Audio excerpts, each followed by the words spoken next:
రాబోవు ఎన్నికల్లో కాంగ్రెస్ అధికారంలోకి వస్తే రాష్ట్రంలో ఇందిరమ్మ అభయం పథకం అమలు.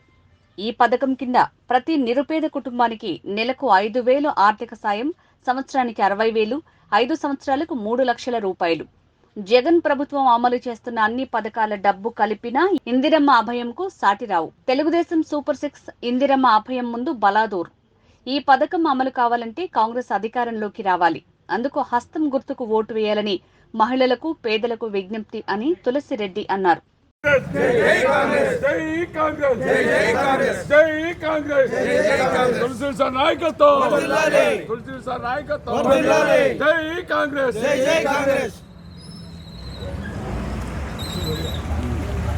రాబోవు ఎన్నికల్లో కాంగ్రెస్ పార్టీ అధికారంలోకి వస్తే రాష్ట్రంలో ఇందిరమ్మ అభయం పథకం అమలు చేయడం జరుగుతుంది. ఇది ఒక చారిత్రాత్మక పథకం. ఇది మహిళలకు కాంగ్రెస్ పార్టీ ఇచ్చినటువంటి వరం. ఇది పేదలకు కాంగ్రెస్ ఇస్తున్నటువంటి వరం.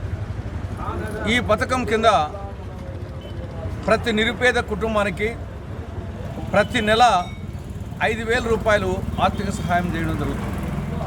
నెలకు 5,000 అంటే సంవత్సరానికి 60,000. 5 సంవత్సరాలకు 3 లక్షల రూపాయలు ప్రతి నిరుపేద కుటుంబానికి ఆ యొక్క కుటుంబము పెద్ద ఆ మహిళ అకౌంట్లో వేయడం జరుగుతుంది. ఇది దేశంలో ఇంతవరకు ఏ రాష్ట్రంలో ఏ పార్టీ కూడా అమలు చేయలేదు. అలాంటిది మొట్టమొదటిసారి కాంగ్రెస్ పార్టీ ఆంధ్రప్రదేశ్లో ఈ పథకాన్ని అమలు చేస్తాము. ఈ పథకంతో పోలిస్తే జగన్ ప్రభుత్వంలో ఇచ్చే అన్ని సంక్షేమ పథకాలు కలిపినా కానీ ఇంత అమౌంట్ రాదు. అమ్మఒడి, ఆసరా, చేయూత ఇవన్నీ అన్ని కుటుంబాలకు అన్నీ రావు. ఏదో 1-2 వస్తాయి. అన్నీ కలిపినా కానీ సంవత్సరానికి 60,000 రూపాయలు కాదు.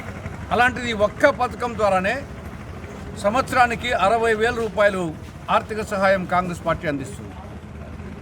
తెలుగుదేశం పార్టీ చెప్తున్న సూపర్ 6 ఇందిరమ్మ అభయం పథకం ఉందా బలాదూర్. ఇది సూపర్ డూపర్ 6 ఇందిరమ్మ అభయం పథకం సూపర్ డూపర్ 6. కాబట్టి ఈ పథకం అమలు కావాలి అంటే రాష్ట్రంలో కాంగ్రెస్ పార్టీ అధికారంలోకి రావాలి. కాంగ్రెస్ పార్టీ అధికారంలోకి రావాలంటే ప్రజలు హస్తం గుర్తుపై ఓటు వేయాలి. కాబట్టి రాబో ఎన్నికల్లో హస్తం గుర్తు మీద ఓటు వేసి కాంగ్రెస్ను అధికారంలోకి తెండి ఇందిరమ్మ అభయం పథకాన్ని అమలు చేయడానికి కాంగ్రెస్ పార్టీకి అవకాశం ఇవ్వండి అని చెప్పేసి ఆంధ్రప్రదేశ్ మహిళా లోకానికి, ఆంధ్రప్రదేశ్ పేద ప్రజలకు కాంగ్రెస్ పార్టీ విజ్ఞప్తి చేస్తూ ఉంది.